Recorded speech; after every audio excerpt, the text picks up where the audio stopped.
ตั้งไหมเรื่องทำเรื่องดอกไผ่นี่เขาไต่เฮ้ยพุงแจ้ง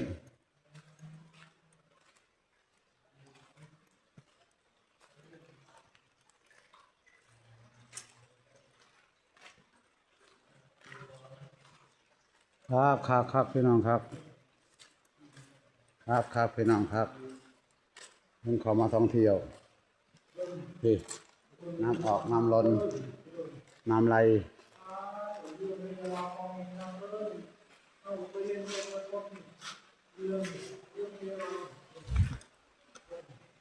นี่แหละ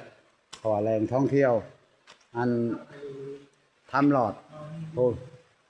เขาจะเบิ่งเด้อดิน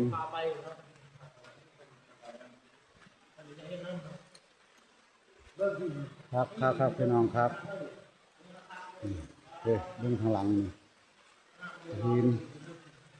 ยังงามสะอาดงามตาบุรีพี่น้องเอ้ย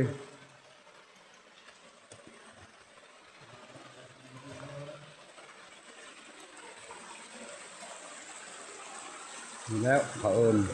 พระเจ้าพระท่านได้เห็นทางเขาเห็นงามนวลเนาะ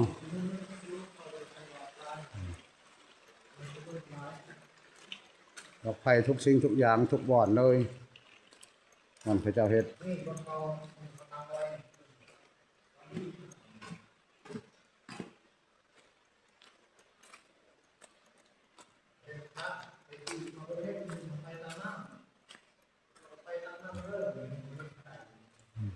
เรื่องดอกไผ่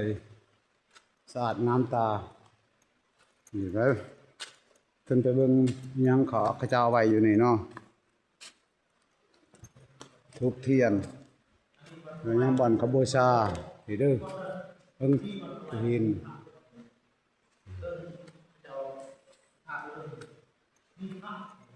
มีพระมียังนี่เข้าไปสาธุ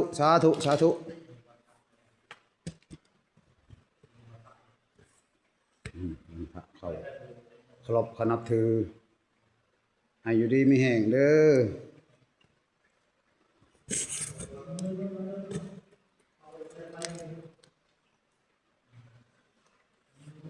สาธุสาธุ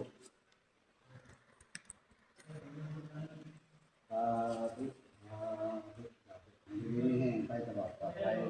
ให้เกิดโดยรดีเด้อครับสาธุ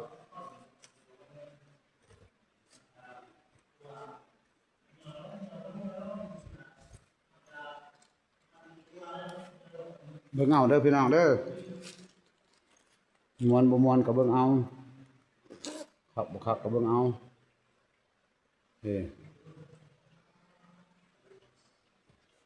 น้ำย่อยจักมันมาแต่ใช้เห็นบ่พี่น้อง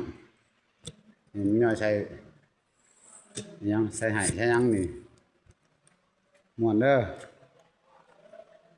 นี่ข้าวไม้เล็กยังนี่เรื่องหินความงามความสะอาดแจ้งหูแจ้งตาเบิ่งหินบ้านเขา